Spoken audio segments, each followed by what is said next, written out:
Alors bonjour ou rebonjour à tous à la Forge.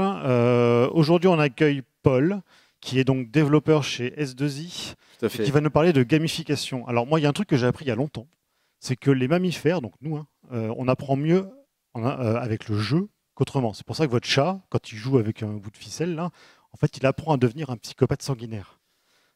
Ouais. Donc Paul va nous montrer comment on met ça dans le travail, Comment pour le être travail en équipe. psychopathe sanguinaire dans le monde du travail, c'est parfait. Voilà. C'est vraiment une super intro. Écoute, Ouais. je te laisse la Merci. parole et à tout de Merci. suite. Merci Anthony.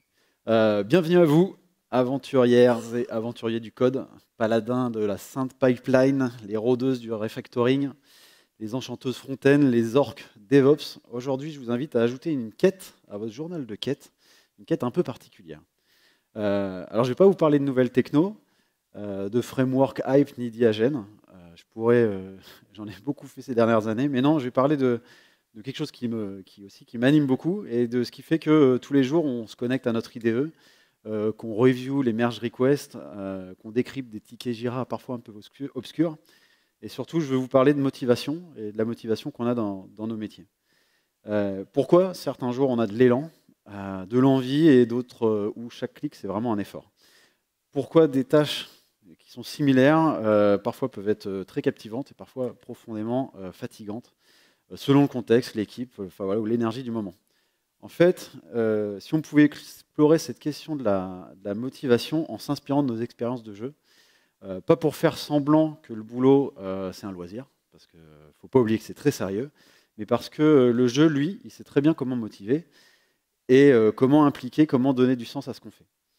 Alors, ce que je vous propose, c'est un petit voyage entre les deux mondes, justement, le travail bien réel, on va dire du développement logiciel, mais pas que, mais plus globalement le boulot dans la tech, et celui un peu plus étrange, mais riche d'enseignements, qui est de la gamification. Alors, je suis désolé, c'est la première fois que je donne ce talk. J'ai tendance à parler très vite quand je suis stressé, donc si jamais je parle trop vite, faites-moi des grands signes et je comprendrai qu'il faut que je me calme un petit peu. Alors, je m'appelle Paul Roy, je suis essentiellement joueur depuis que je suis tout petit. On a tous commencé joueur quand on était enfant. Après, des fois, on l'oublie. Mais moi, j'ai continué. On peut voir mes différentes feuilles de personnages ici.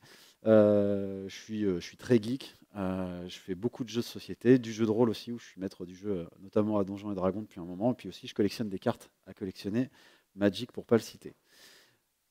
Éventuellement, en fait, ce qui m'occupe le reste du temps la semaine, je suis chez Groupe S2I, la S2I Atlantique. On a une agence ici à Niort, on en a une aussi à Nantes et à Tours, où je suis lead tech et je fais aussi la coordination de l'expertise technique, en tout cas à notre agence de Nantes, voilà, avec plutôt un background autour de Java et de l'architecture. Donc je disais, donc je suis joueur et je suis dev aussi, et quelquefois, c'est arrivé, j'ai vu les deux mondes se croiser, j'ai pu voir ça, et à chaque fois, pour moi, vraiment, ça m'a fasciné.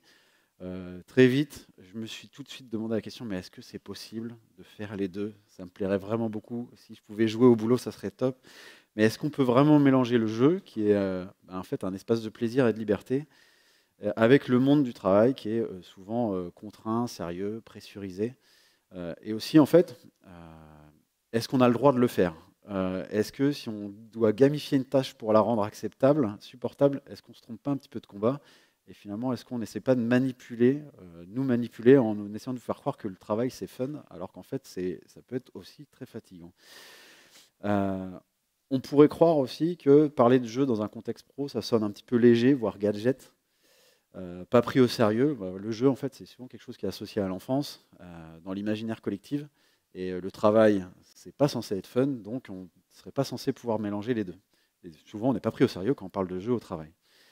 Et moi, je trouve que le jeu, en fait, c'est très très sérieux. Et le jeu, c'est un terrain d'apprentissage qui est fondamental. On parlait tout à l'heure des enfants, et en fait, on commence par là, et quand on est enfant et qu'on joue, en fait, c'est très sérieux. On nous fait jouer quand on est en maternelle, parce que c'est très sérieux. C'est comme ça qu'on va apprendre. C'est là qu'on explore, c'est là qu'on apprend à perdre, c'est là qu'on apprend à recommencer, à progresser, à collaborer avec les autres, et aussi à ruser pour gagner. Voilà, c'est un super simulateur d'engagement humain. En tout cas. En fait, si on regarde bien dans notre quotidien de dev, il y a déjà beaucoup de choses qui font penser et qui rappellent les mécaniques de jeu. On a des quêtes, résoudre un bug complexe, par exemple, c'est notre fameux ticket Jira. On a différents niveaux de difficulté, hein. On peut s'attaquer à un legacy ou migrer une infra, on n'est pas dans les mêmes strates du donjon. Et puis, on a de la coopération avec des code review, du pair programming. Et puis, on a des règles avec nos fameuses specs. Et puis, les tests, les pipelines, on retrouve des éléments qui font penser un petit peu au jeu. Puis, on a aussi les boss de fin de sprint qu'on connaît tous, avec les fameuses mises en prod. Et parfois, en fait, dans le dev, enfin, dans le monde de la tech, on perd un peu le fil. Les tâches deviennent un peu abstraites. Les feedbacks sont rares, en fait. On se lance dans un refacto de 2 semaines, il n'y a personne pour nous dire si c'est bien, on n'a pas de feedback immédiat. Et l'objectif, parfois, semble lointain. On ne sait même pas pourquoi on réalise cette tâche. Et c'est là que la gamification, ça peut devenir un levier. Pas un vernis, pas une carotte pour essayer de nous faire travailler plus et plus vite, mais vraiment un levier pour structurer un petit peu notre motivation, un levier de clarté, voilà, pour avoir du feedback et pour progresser.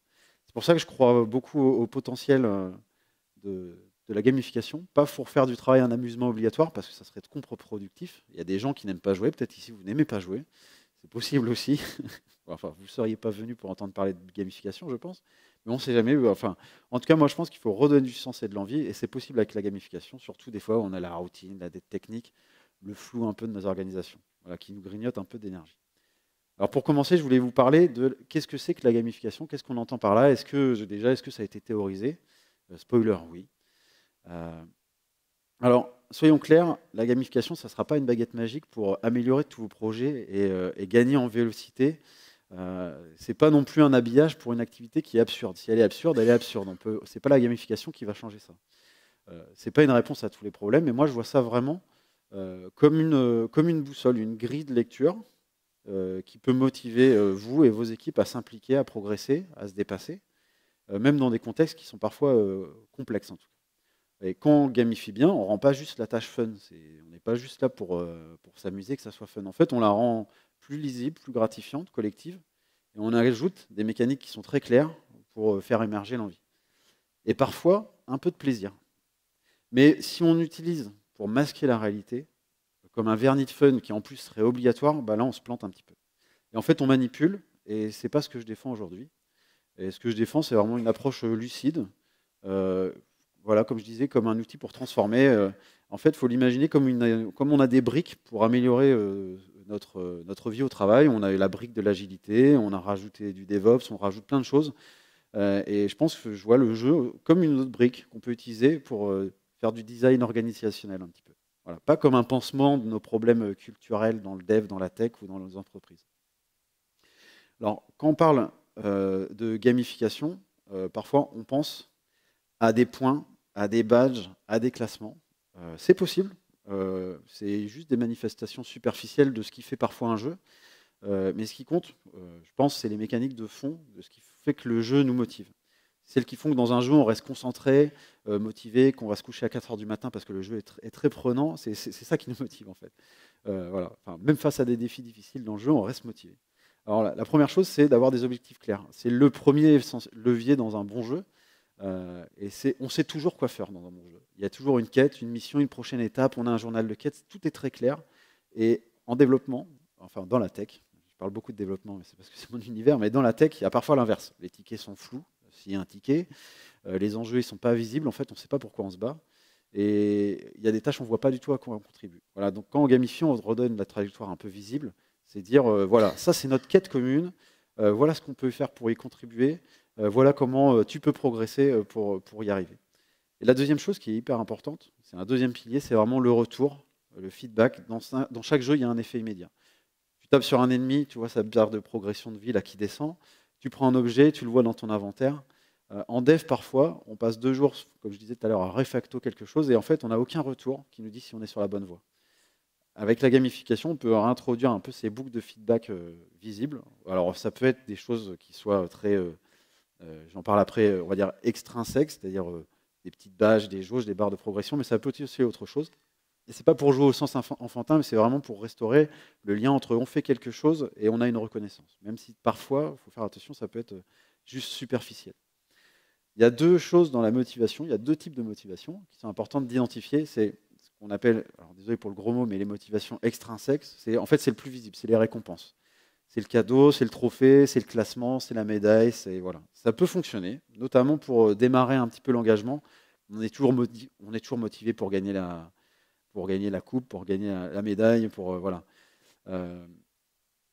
voilà, motivation extrinsèque, c'est je fais cette action parce qu'il y a une récompense extérieure. Mais attention, ça c'est très fragile. Si la récompense disparaît, la motivation disparaît, l'engagement aussi, et surtout, ça peut être perçu comme manipulateur. En fait, avec ça, on peut vraiment faire une skin sur votre travail du jour, et en fait, on peut percevoir ça comme de la manipulation. Et l'autre motivation qui est très importante, et qui est en fait la vraie puissance du jeu, c'est la motivation intrinsèque. C'est vraiment le plaisir qu'on ressent quand on résout une énigme. Moi, je suis très fan des jeux d'énigmes.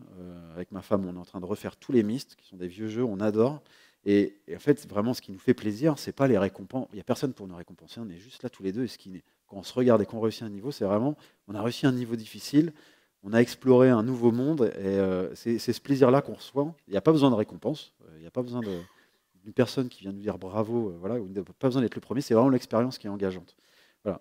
En développement, le parallèle, et je pense qu'on a tous développé, on a tous commencé dans la tech pour ça, c'est le sentiment quand on comprend un système complexe, quand on améliore un bout de code legacy qui est très très ancien, ou quand on crée quelque chose qui marche. Voilà, c'est ça qu'on peut essayer de raviver avec de la gamification parfois qu'on avait un petit peu oublié. Enfin, gamification bien pensée en tout cas. Alors, pour théoriser ça, il y a des gens qui sont penchés sur le sujet. Il y a Jane McGonigal, qui est chercheuse, désolé pour l'accent, et game designer. Elle a écrit un livre qui est super, qui s'appelle Reality is Broken, où elle affirme, alors elle n'est pas tendre avec la réalité, parce qu'elle affirme que les jeux sont meilleurs que la réalité. Voilà. Alors sur 3 points, ils donnent du sens. Donc on retrouve voilà, cette quête de sens, d'avoir quelque chose qui ait un sens. Il y a du feedback immédiat, et il y a une possibilité de progression qui est claire. Elle a dit, voilà, le monde est nul, globalement, et les jeux sont bien, c'est pour ça qu'on y joue. C'est peut-être un peu réducteur, mais c'est vrai. Donc elle invite, elle, à s'inspirer un petit peu de ces éléments de game design qu'ils utilisent dans le game design, dans le jeu vidéo, jeu de société, pour réparer vraiment des bouts de monde réel qui manquent de sens ou de clarté, et voilà, le travail en fait partie, mais pas que, elle s'intéresse un petit peu à tout le reste. Alors si on veut parler de gamification, il y a aussi d'autres personnes qui s'y sont intéressées, et c'est assez intéressant quand on veut se lancer dans la gamification, en tout cas dans le jeu, dans la tech ou même autre, hein, ça peut être même chez vous. Hein. On peut s'intéresser à des travaux qui ont été faits. Il y a une autre référence clé qui est Yuka Ishu, qui a créé, donc il y a une dizaine d'années, un framework qu'il a appelé Octalysis. Il identifie, lui, 8 grands leviers de motivation qu'on retrouve dans tous les jeux réussis.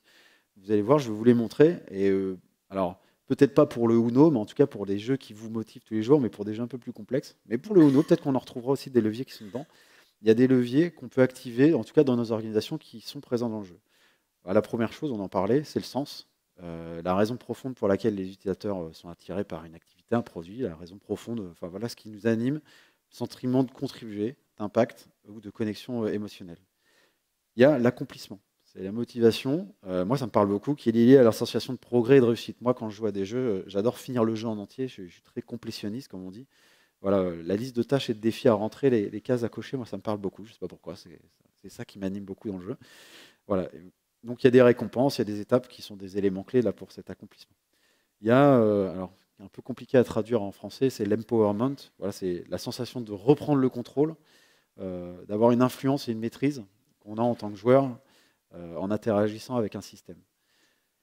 Ça peut être obtenu par des choix qui soient significatifs. Hein. Il y a plein de jeux comme ça où on va faire un choix et le jeu va prendre une toute autre direction. C'est pareil dans le jeu sur plateau. On va faire un choix, voilà, on va choisir de prendre une direction plutôt que l'autre. Voilà, je ne sais pas si vous avez joué à Seven Wonders, on se décide d'aller plutôt à la guerre ou plutôt à la science et ça va driver toute votre partie.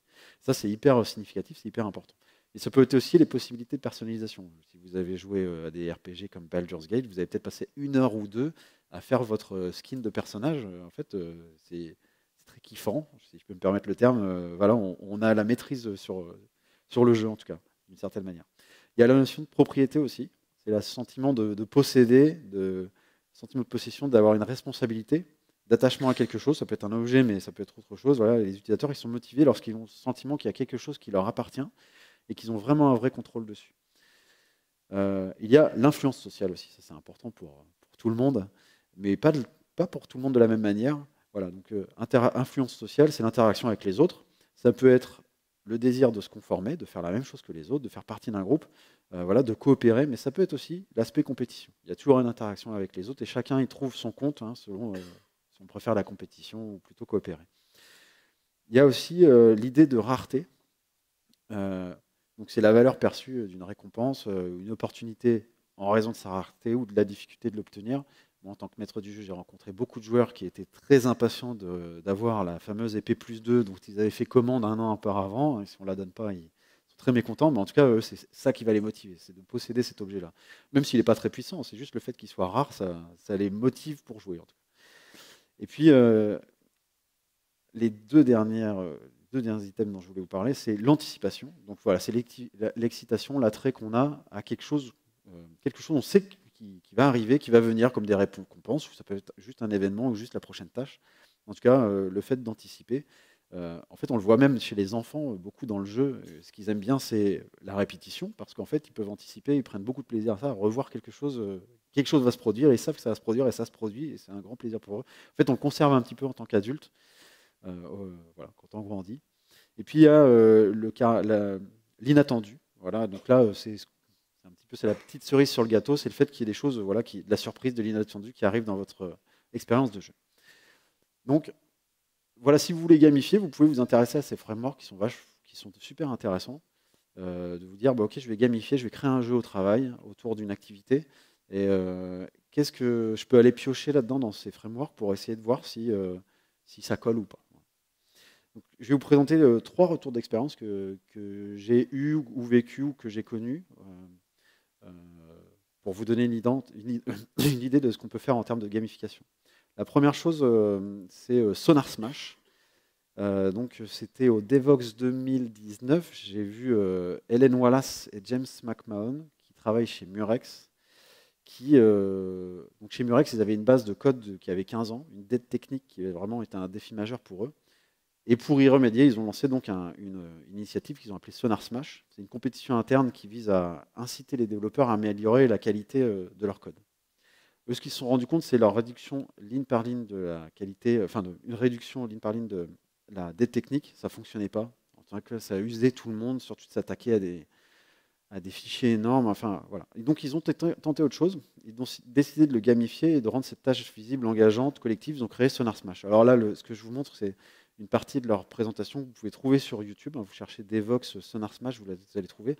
Et c'est drôle parce qu'ils parlent de motivation. Et c'était vraiment ça le fond du problème pour eux, c'est que personne n'était motivé par faire cette réduction d'aide technique.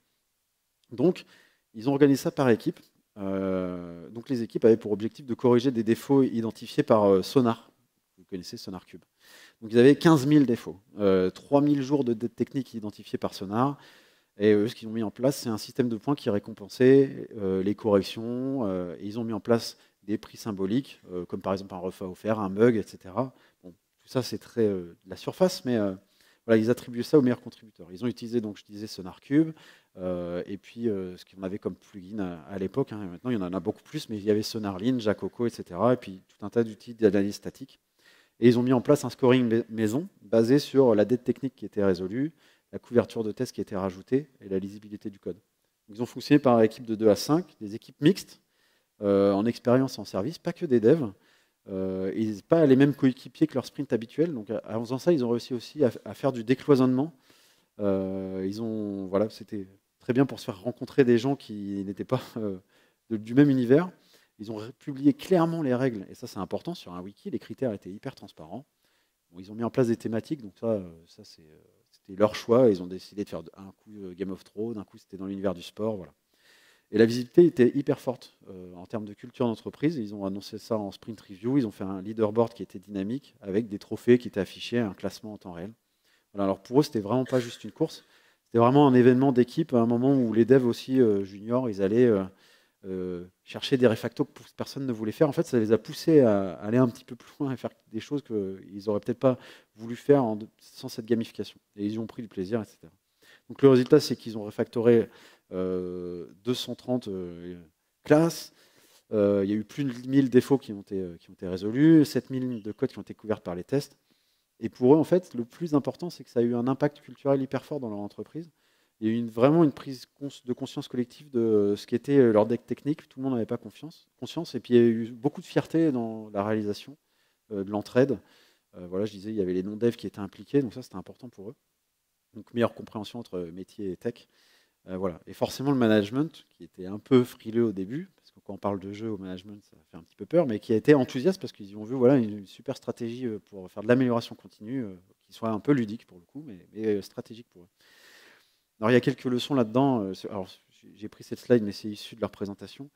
Donc, déjà, ils ont commencé par des quick wins. Ils ont choisi les plus grosses classes, les classes sur lesquelles il y aura un plus gros impact. Ils ont rendu les règles visibles et équitables. Ça, c'est très important dans la gamification. Ils ont alterné compétition et coopération pour satisfaire un peu tout le monde. Enfin, voilà, toutes les personnes qui préfèrent compétition et coopération, ils y ont trouvé leur compte. Et puis voilà, ils ont appliqué l'écosystème complet. Et puis ils ont réitéré. Alors ils n'ont pas fait ça sur le long cours. Hein, c'était pas du non-stop. Ils ont fait ça tous les 2-3 mois en laissant une petite pause pour pas épuiser pour pas épuiser tout le monde en fait. Voilà. Moi, je trouve qu'il y a un super exemple de gamification. Je trouve que ça fonctionne bien. Moi, quand je l'ai vu, je voulais absolument mettre ça dans mes projets. Voilà, je trouvais que c'était super pour s'engager, en tout cas. Enfin, moi, ça me parlait un petit peu. Alors, peut-être que s'il y a un petit peu un petit vernis, en fait, et puis le système de compétition, peut-être ça va pas plaire à tout le monde. En tout cas, voilà, ça a valorisé. Je trouve que ce qui est important, c'est que ça a valorisé une tâche qui était quand même perçue comme étant pénible, et c'était plutôt, après, c'est transformé en aventure collective. Voilà. Donc, voilà pour Sonar Smash. Donc voilà, je disais, oui, j'ai oublié cette slide, pardon. Donc on retrouve dans cette gamification ce dont je parlais tout à l'heure, qu'on retrouve dans le framework Octalisy, c'est les grands piliers de la motivation, c'est qu'on retrouve la quête commune avec du sens. On retrouve l'accomplissement avec cet accomplissement personnel ou en équipe, hein, autour de la compétition et puis les achievements. Puis on voit qu'il y a 2 types de motivation. Il y a vraiment une motivation extrinsèque parce qu'on voit il y a un leaderboard, il y a des achievements, etc. Et puis toute la partie influence sociale. Voilà. Je vais vous parler d'un deuxième retour d'expérience. Donc ça, c'est tout nouveau en fait. C'est 2 collègues, Jean-Philippe et Patrick, qui travaillent pour le groupe S2I. Alors au début, pour eux, c'est juste une petite idée, un petit truc dans leur coin. Alors il s'avère aujourd'hui qu'ils en ont fait une offre. Alors, je ne suis pas là du tout pour vendre les choses de mon groupe, c'est pas ça l'idée, mais bon, ça tombait bien. Pour eux, alors Gameit, ils ont fait des serious games pour accompagner les transformations agiles à l'échelle. Alors, c'est pas juste une gamification. Eux, ils ont vu vraiment ça comme une approche pédagogique basée sur l'expérimentation. Et ils ont essayé d'être critiques à chaque fois avec ce qu'ils ont fait. Alors, le point de départ, c'est qu'à l'origine, eux, ils animaient des formations autour de SAFE, qui étaient très théoriques. C'était pas pratique du tout comme formation, c'était pas engageant. Ils voyaient bien que tout le monde s'endormait quand ils présentaient leur PowerPoint. Alors, ils se sont dit, si on essayait de transformer ça en une expérience un peu vivante, et si on essayait de les projeter dans une simulation. L'idée, ne pas juste faire une formation PowerPoint sur SAFE, voilà, mais plonger les gens dans un monde fictif où ils doivent résoudre des problèmes concrets, leur donner un rôle en équipe, avec des décisions impactantes à prendre, voilà, des conflits à gérer, des objectifs communs. Et donc, ils ont construit un jeu de rôle avec une sorte de métaphore filée, c'est celle d'une ville en transformation qui doit faire face à la montée des eaux. Chaque participant joue un rôle dans l'organisation. Alors, c'est pas, en fait, en sous-jacent, on peut repérer les rôles qu'on retrouve dans nos organisations, hein, le Scrum Master, le pilote, etc. Mais ils ne citaient pas ces rôles-là, en tout cas, dans leur jeu. Mais en fait, on pouvait faire un parallèle. Mais c'était pas, quand on incarnait le rôle, on n'incarnait pas un pilote, on incarnait le maire de la ville, etc. Donc, chaque participant jouait un rôle dans cette organisation. Et à travers, voilà, ils expérimentaient tous les concepts clés de l'agilité à l'échelle, de manière vécue et pas juste théorique. Et ce que j'ai trouvé bien, en tout cas là-dedans, ce qui est important en tout cas dans leur expérience, c'est que c'est sécurisé. C'est-à-dire ils sont dans un espace sécurisé, c'est-à-dire on a le droit d'expérimenter, on peut poser des questions et on peut se tromper, ce qui n'est pas toujours vrai quand on joue notre rôle. Là, le fait de jouer un autre rôle, c'est vraiment il y a vraiment un bac à sable en fait. Alors le jeu, ils l'ont amélioré plusieurs fois, ils ont itéré, ils l'ont amélioré en écoutant les feedbacks. Les feedbacks, c'est très important quand on fait de la gamification parce qu'on a vite fait de se planter nous-mêmes. Motivés par notre propre jeu, on peut passer à côté de ce que ressentent vraiment les utilisateurs. Et puis ce qu'ils ont apporté aussi, et c'est drôle, ils ont fait de la théâtralisation finalement. Ce n'était pas prévu du tout. Au fur et à mesure, ils ont amené des éléments de décor. On peut imaginer la ville qui se met à couler, le cataclysme, et ils ont ramené des éléments de décor, voire de la musique, ils sont venus avec des déguisements, même autour de la narration. Ce n'était pas prévu. Et en fait, les participants ont adoré. Ça les aide aussi à sortir du quotidien. C'est ça qui est intéressant dans cette initiative. Et tout est construit pour favoriser l'apprentissage dit actif, pas pour divertir. Alors il y a un chercheur français, François Tadei, qui dit, et je le cite, l'apprentissage est plus durable quand il est vécu, expérimenté, incarné. Le jeu crée les conditions idéales pour ça. Et bah, c'est ce qu'on vit quand on est enfant, pour apprendre c'est autour du jeu. Je reviens toujours à ça, mais en fait, je sais pas, ça me semble fondamental. Donc voilà, ça active la mémoire, l'émotion, la participation active. Il y a plein d'études en sciences cognitives qui montrent que l'apprentissage il est bien plus durable quand on expérimente, quand on se trompe et quand on joue. Voilà. Et puis le choix de la métaphore, je pense, il était important pour eux, la ville. Il était important, je vous en parlerai après, mais en fait, ils ont choisi la métaphore de la ville parce que c'est simple, c'est universel, c'est accessible. Ça permet de comprendre facilement des concepts complexes. Nous, on comprend tous la ville, même si elle est très complexe. Donc voilà, ils ont parlé d'urbanisme, de flux, de quartier. Et ils se sont affranchis des schémas mentaux liés à l'entreprise. C'est-à-dire, si on joue à un jeu de rôle où en fait on est pilote, on est dev, en fait on joue des rôles qu'on connaît, donc c'est pas facile pour se décentrer en tout cas.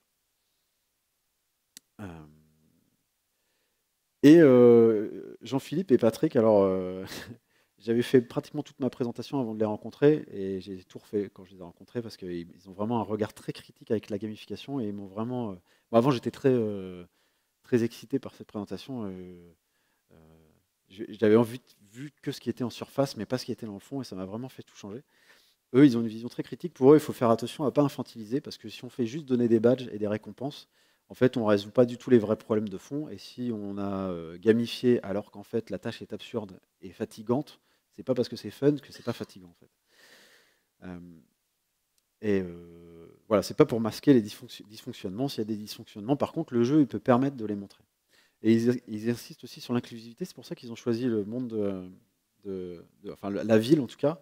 En fait, moi, ils m'ont recommandé, quand on fait de la gamification, d'éviter les univers trop spécifiques, comme par exemple l'Heroic Fantasy. Alors, je suis désolé, cette présentation, je l'ai fait, elle est vraiment très Heroic Fantasy. Mais voilà. Mais parce qu'en fait, ça pourrait exclure des participants. Et si je vous demande ici, si je vous fais un petit sondage, est-ce qu'il y en a vraiment l'Heroic Fantasy, ça vous sort par les trous de nez, vous n'en pouvez plus. Est-ce qu'il y en a qui n'aiment pas l'Heroic Fantasy, qui préféraient faire autre chose? On n'a que des fans. On va très bien, alors merci. Mais voilà, en fait, dans le monde de l'entreprise, il y a aussi des gens qui n'aiment pas jouer, il y a des gens qui n'aiment pas l'Heroic Fantasy, qui préféraient d'autres univers un peu plus inclusifs. Voilà, enfin, moi j'ai trouvé ça super comme. En fait, gamification, ça peut juste faire, c'est pas que dans nos tâches de dev, ça peut être aussi dans autre chose. Vous pouvez l'appliquer sur autre chose. Vous pouvez l'appliquer sur vos cérémonies dans l'agilité, vous pouvez l'appliquer sur de la formation, ils le font là et c'est un super catalyseur. Ils ont des super retours qui font que maintenant c'est une offre, oui, qui existe, qui est présentée en tout cas dans le groupe S2I et voilà, et ça fonctionne. Donc c'est top. Donc on retrouve voilà, tout ce qu'on retrouve dans la gamification, la quête commune pour le sens, la collaboration avec l'engagement voilà, social. Et puis il y a une incarnation vraiment qui donne cet empowerment, en tout cas le fait de jouer un rôle, on a vraiment on a un vrai rôle, on a des vrais impacts et des conséquences réelles. Et puis voilà, l'apprentissage, je trouvais intéressant de faire un focus là-dessus. Si vous voulez en savoir plus, d'ailleurs, il y a un podcast que vous trouverez sur toutes les plateformes de podcast où Jean-Philippe il nous parle vraiment voilà, de la transformation des organisations avec ce genre de serious game. Voilà. Alors, si on peut parler d'un autre retour d'expérience un peu plus sérieux. Alors, des fois, on se dit, OK, c'est sympa, on gamifie une formation, on est entre nous, on fait une clean code week, on fait une compétition, voilà, mais bon, ça reste fun, on ne peut pas trop appliquer ça à du sérieux. Est-ce que vraiment on peut jouer des sujets qui sont critiques? Jouer avec des sujets qui sont critiques comme la sécurité, la cyber, la qualité dans une appli stratégique. Et nous, on a un partenariat avec Thales sur Nantes. Et on s'est posé la question avec eux de faire du bug bounty. Alors, si vous ne connaissez pas ce que c'est qu'un bug bounty, il y a plein d'entreprises qui font ça. C'est assez vieux. Ça a tendance un petit peu à péricliter d'ailleurs. C'est de moins en moins intéressant, mais les entreprises ouvrent une page où on peut soumettre des bugs qu'on a trouvés sur leur plateforme ou leurs applications. Et en fonction de ce qu'on soumet, on a des récompenses. Donc nous, on a voulu lancer quelque chose de similaire. Donc c'est quelque chose qui se fait dans d'autres entreprises, vous l'avez sans doute déjà fait. Nous, on a décidé de gamifier ça, en fait, sur une application stratégique qu'on avait chez eux. Donc on a lancé ça il y a 4 ans, on a fait ça 3 années de suite. Ils avaient une application qui était critique à évaluer avec un mix web, mobile, API. Bref, et surtout c'était un périmètre qui n'était pas drôle. C'était pas fun, c'était un peu grave, voilà, et c'était risqué, hein, puisque Thales travaille, vous le savez, dans le secteur de la défense. Donc nous, on a proposé un format bug bounty interne, inspiré des grandes plateformes publiques de cyber, mais ici en mode sandbox, donc un environnement complètement cloisonné, safe. Voilà, pendant une journée et demie, on réunit des équipes qui peuvent dans cet environnement chercher une faille critique sans crainte de casser quoi que ce soit, voire même allez-y, cassez tout, c'est pas grave.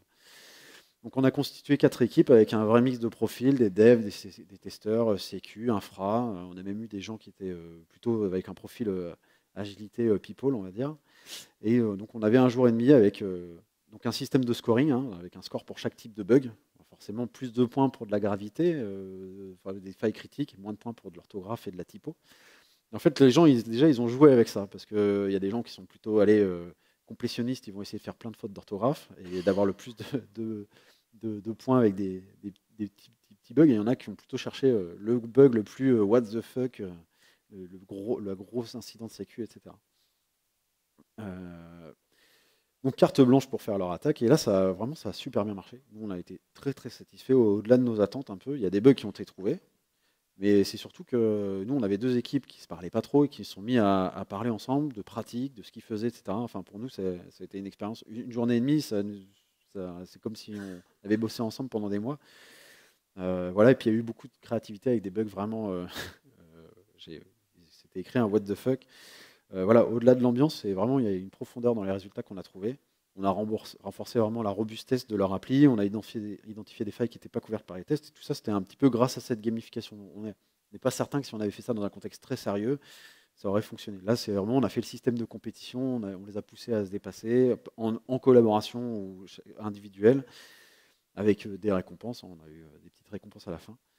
Voilà. Et puis, ça a donné de la visibilité un peu à ces équipes-là qui travaillent sur les contextes un petit peu cyber et qualité.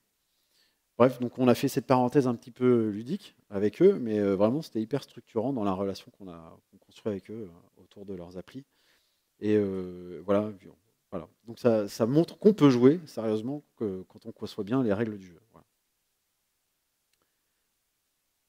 Alors si vous voulez vous lancer dans la gamification, si ça vous tente, je vois pas vos visages, alors c'est très bien parce que si jamais vous tirez la tronche, moi c'est très bien, mais j'imagine vous souriez, vous dites yes, je vais faire de la gamification au boulot, ça m'intéresse, je suis joueuse, je suis joueur, j'ai envie de faire ça aussi.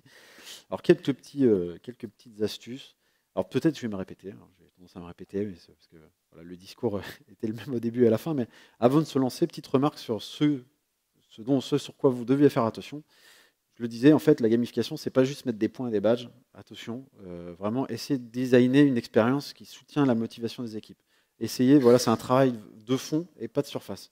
Parce on confond souvent gamification et un petit habillage ludique, et ça va être fun et tout d'un coup, ça va être bien. Comme mon ami, voilà, hein, comme des fois nos boîtes mettent une petite estampille éco-conception alors que c'est pas éco-conçu. Voilà, donc là, c'est pas parce qu'on dit c'est un jeu que tout d'un coup c'est drôle et tout d'un coup c'est intéressant. C'est peut-être pas motivant en fait de le faire ce jeu.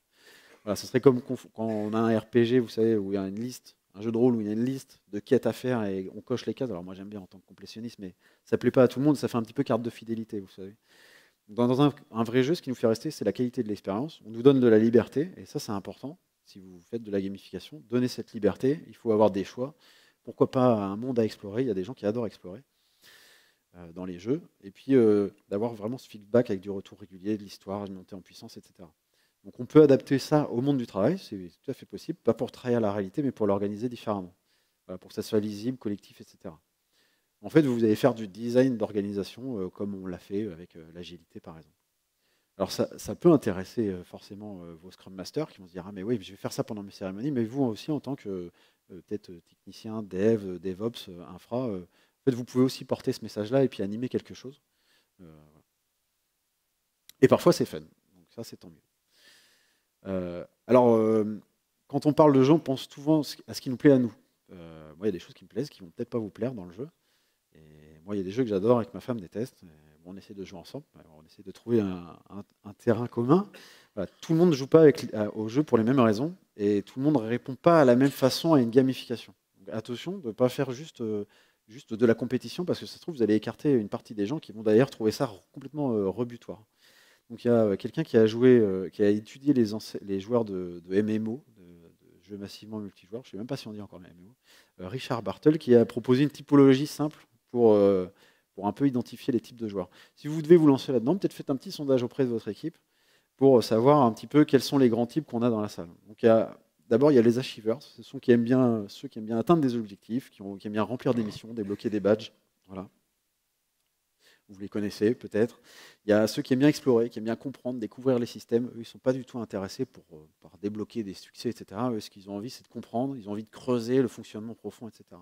On les connaît, hein, les artisans du développement logiciel. Voilà, ils vont creuser et puis ils vont nous pondre la programmation réactive auquel personne ne comprend rien. Mais c'est pas grave. Mais en tout cas, ils aiment bien creuser. Et en fait, il faut leur proposer des jeux qui vont les stimuler aussi. Il y a les personnes qui sont plutôt les socializers, pardon, les gens qui sont dans le relationnel, qui aiment bien collaborer, échanger les uns avec les autres, qui sont en lien. Voilà. Et il y a les autres, les derniers, voilà, les killers, ceux qui aiment bien dominer, qui aiment bien être les meilleurs. En fait, il faut aussi leur proposer du contenu parce que c'est des gens qui sont aussi productifs. Hein, donc, il faut aussi se nourrir d'eux et il faut leur proposer quelque chose où ils puissent nous écraser parce que nous, on s'en fout, c'est pas grave. Hein, s'ils sont les premiers, c'est pas grave pour nous. Donc, dans une équipe de dev, on a souvent un mix, on peut les repérer. Il y en a un qui va aimer débloquer des succès GitLab, un GitLab Achievement, si vous connaissez. Il y en a d'autres qui vont juste comprendre comment ça fonctionne le microservice qu'on ne connaît pas trop là-bas. Il y en a un troisième qui veut juste qu'on travaille ensemble. Et un dernier qui veut être le premier sur le bug bounty. Voilà. Donc, la vraie erreur, c'est de croire que tout le monde va aimer le classement, c'est pas vrai, ou les badges, ou les quêtes. Il faut penser vraiment ça comme un truc qui soit adaptatif. Voilà, il y a plusieurs chemins, plusieurs façons de progresser. Et donc, votre première quête dans votre journal de quête, là, en rentrant chez vous, gamifié, voilà, c'est pas un coup de baguette magique avec un sort unique à lancer, c'est pas non plus. C'est comme du game design ou de la pédagogie, ça se pense, ça se teste, ça s'adapte, réitérer. Je crois pas non plus que le jeu soit la solution à tous les problèmes. En fait, dans le fond, si ce que vous faites, ça n'a pas de sens, c'est peut-être parce que dans le fond, ça n'a pas de sens, en fait. Et que le jeu ne va pas donner du sens à ça. Hein. Pas forcément. Mais ça peut nous poser les bonnes questions. Pourquoi il y a un projet qui manque d'élan, etc. Pourquoi il y a une tâche qui semble ingrate. Pourquoi il y a une équipe qui ne se sent pas valorisée, en fait. Voilà. Le gamifier, c'est pas juste rendre le travail fun. Voilà, c'est rendre visible ce qui est important. Créer du lien. Donc, si vous voulez vous lancer avec cette boussole de la gamification, la première chose, déjà, identifier une friction réelle. Une tâche qui est vécue comme pénible ou floue. Clarifier les objectifs à la fois pour vous, comment vous allez gamifier en fait, qu'est-ce que ça vous apporte à vous, à votre entreprise, à votre projet, qu'est-ce que vous cherchez comme comportement, qu'est-ce que vous cherchez à encourager en tout cas, et comment vous allez le mesurer. Alors, pas des KPI de vélocité, hein, attention, mais plutôt comment vous allez mesurer le fait qu'ils vont être satisfaits ou pas de l'expérience. Et aussi, envers vos futurs joueurs, clarifiez bien vos règles du jeu, soyez clairs, hein, clarifiez les quêtes. Je parle de quêtes, ça peut être aussi, c'est pas forcément des quêtes, hein, ça peut être, en tout cas, les missions, les choses qu'ils vont réaliser, clarifier, il faut que ça soit très clair dans les règles du jeu. D'ailleurs, un mauvais jeu, c'est ceux qu'on a des règles qu'on n'arrive pas à comprendre. Donc choisissez une ou deux mécaniques qui soient adaptées. Hein. Ça peut être des choses de surface, des badges, la progression, etc. Mais ça peut être aussi du storytelling, de l'exploration. Même nous, ce qu'on faisait dans ma précédente équipe, quand je bossais pour, je vais le citer, SNCF Connect, notre Scrum Master, lui, il mettait un titre au sprint. C'est-à-dire, c'était une quête épique, et quand on arrivait jusqu'au bout, on avait l'impression d'avoir fait quelque chose d'épique. Enfin, c'était assez drôle. Et c'était juste un petit élément, c'était juste une petite mécanique comme ça. Voilà. Et co-construisez, en fait, j'ai l'impression que c'est pas dans le bon ordre. Ça n'apparaît pas dans le bon ordre. Hein. Non, pas du tout. Je vais tout afficher. Co-construisez avec les personnes qui sont concernées, demandez-leur leur avis, en fait, construisez le jeu avec eux.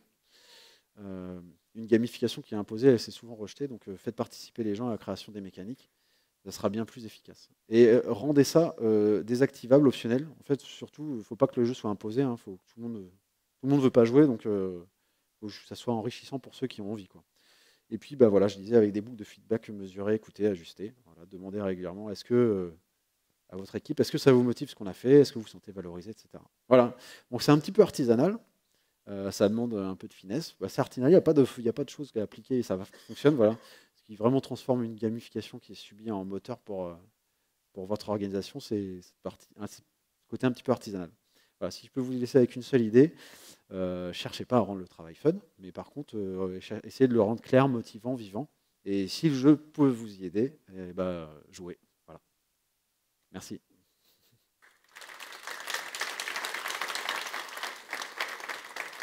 Bravo Paul, c'était très bien. On a une dizaine de minutes pour des questions, à moins que tu ne prennes pas de questions, je ne sais pas. On va voir. Ça fait toujours peur les questions. Mais après, il y a le feedback, n'hésitez pas aussi sur Open Feedback. Par contre, je vois personne, je vois pas les mains, comme tout à l'heure. C'est possible de couper les 4 spots ou pas? Le temps qu'on passe les questions, ou de les baisser? Ah super, merci. Ah bon, on vous voit maintenant. Remettez-les. J'ai peur. Non, c'était une blague. Ouais, ok, est-ce qu'on a des questions alors sur la gamification? ou des remarques? Est-ce que vous avez mis en place des choses peut-être chez vous, dans vos projets? Est-ce que vous avez déjà vécu ça? Est-ce que vous trouvez que c'est complètement bullshit et que c'est possible aussi, hein? Moi, je suis hyper motivé, j'ai envie de faire ça, mais peut-être que vous trouvez que c'est pas adapté. Je posais la première question. Ouais. Ah, merci. On imagine, je suis manager d'une équipe de dev. Ouais. Est-ce que c'est à moi de mettre en place la gamification? Bah surtout pas. Bah non. Voilà. Bah non, parce que en plus, si ça vient des managers, tu vas dire oh là là, ils veulent encore nous imposer leur connerie là, et je les vois venir. En plus, ils vont mettre des KPI de vélocité. Ah bah après gamification, vous allez plus vite et tout, et personne va avoir envie de jouer à ce jeu. Et puis en fait, quand j'ai parlé avec Jean-Philippe et Patrick, quand ils m'ont dit mais en fait ça c'est infernal, ils me disent moi le jeu c'est mon truc. Et là, tu vas me l'imposer au boulot et tu vas me dire en fait ton boulot c'est de jouer, mais c'est horrible. Ils disent surtout pas. Il faut que je les manipule. Ouais, il faut les manipuler mieux que moi. Voilà, c'est ça, de leur inception, de leur donner l'idée dans la tête pour qu'ils. Voilà, c'est ça. Okay, merci. Alors, est-ce qu'on a d'autres questions? Là-bas. Le micro arrive. Bonjour. Merci pour cette présentation. Vous parliez des différents profils dans une équipe. Est-ce que c'est possible d'être plusieurs profils en même temps? Oh, oui. Là, en fait, j'ai exploré, mais il y a plein d'autres façons de voir, il y a plein d'autres frameworks, il y a plein de personnes qui ont écrit des livres sur le sujet, et ils n'ont pas toutes la même. Moi, j'ai choisi ce qui me parlait le plus. Mais ouais, tout à fait. Moi, je suis pas juste complétionniste et j'aime pas juste finir les jeux en entier. J'adore aussi explorer et faire autre chose. Ouais, je pense. Bah, tant mieux, en fait, si tout le monde aime tout. Dans ce cas-là, on peut faire un jeu hyper complet. Mais par contre, si vous lancez dedans, choisissez une ou deux mécaniques. Vous ne lancez pas dans la création du blockbuster. Ou alors changer de métier si vous avez des idées comme ça. Mais... D'accord, merci. J'ai une seconde question sinon. Continue. Est-ce que vous avez des cas concrets d'application du jeu au travail, par exemple? Les trois que je connais ici, avec Sun Archmash que j'ai pu voir, que j'ai essayé d'appliquer à la SNCF. Il y a le Gameit, donc ils proposent deux formats, ils appellent ça City for Safe ou City for Scrum, auquel j'ai joué. Moi, je ne connaissais pas du tout Safe, donc j'ai été formé sur Safe avec ça, donc pour moi, ça a été très concret. Voilà. Et puis les petites expérimentations que j'avais vues sur mes expériences précédentes, avec où on a rajouté des petits éléments de storytelling dans ce qu'on réalisait. J'étais dans l'univers du train, mais il a rajouté des choses autour du storytelling pour raconter une quête en fait avec nos tickets Jira. Voilà, il y avait un côté satisfaisant. En fait, quand on faisait la newsletter à la fin de sprint, en fait, on racontait finalement une histoire et c'était, je sais pas, il y avait un côté gratifiant. On avait l'impression de vivre une série incroyable, alors qu'on avait juste dev des fonctionnalités, quoi. Oui, alors le serious gaming, ça existe depuis longtemps. Oui, il y a une boîte Tourangelle qui s'appelle My Serious Game, je crois. Je ne sais pas si elle existe toujours, mais qui fait ça pour la formation notamment. Voilà. Oui, là je parle de gamification. En fait, le serious game, c'est tout le nom de la gamification.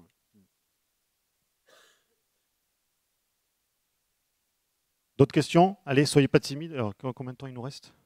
Il nous reste 7 minutes. Il parlait trop vite. Il a parlé beaucoup trop vite. Est-ce qu'on lui fait est-ce qu'on lui met un badge? Le speaker le plus rapide de l'après-midi. Non, n'hésitez pas. Je ne sais pas s'il y a d'autres noms. Et sinon, moi, on a un petit stand à S2I là-bas, donc je serai là-bas. Vous pourrez me retrouver là-bas si vous avez des questions à me poser. N'hésitez pas. Voilà. Très bien. Bon, écoutez, je vous remercie. Et je vous souhaite une bonne après-midi. Et à tout à l'heure.